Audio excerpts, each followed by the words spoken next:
Hey, in the past I've touched a little bit on serpentine belts and when you should replace them. I'm going to show you a good example of a bad one right now. No, seriously, right after this.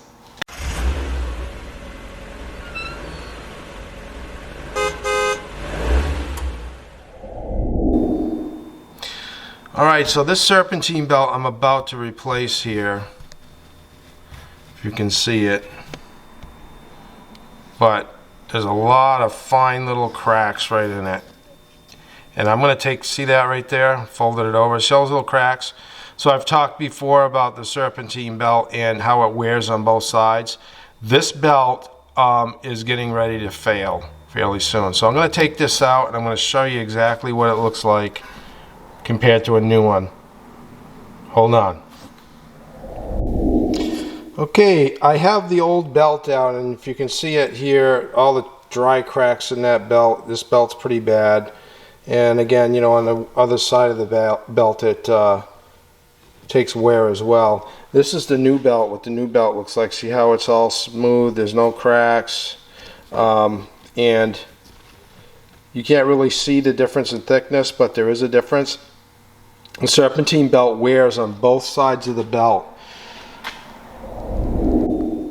I'm just showing you a quick clip here on how I get the belt out of. This is on a CRV. This is an 06 CRV.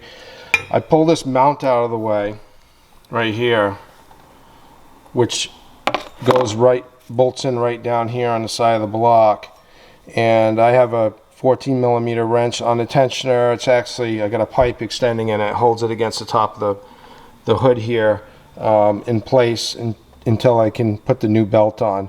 If you're going to do this, you need to support the engine with a jack to raise it up a little bit to make it easier for you to access the tensioner bolt.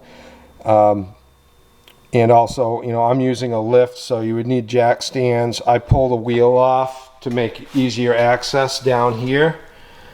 So anyway, if you're going to attempt this, just if you have some mechanical ability, you can pull it off, but it can be kind of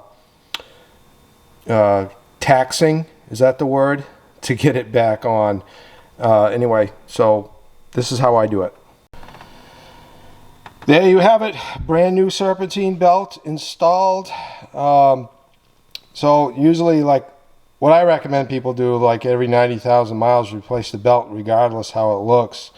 That way you're going to avoid any type of situation where your belt will fail on you at the worst possible time.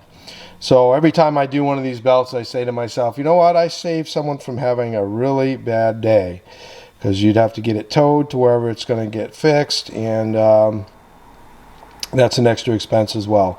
So I hope you like what I'm doing. If so, subscribe. Until next time, drive safely.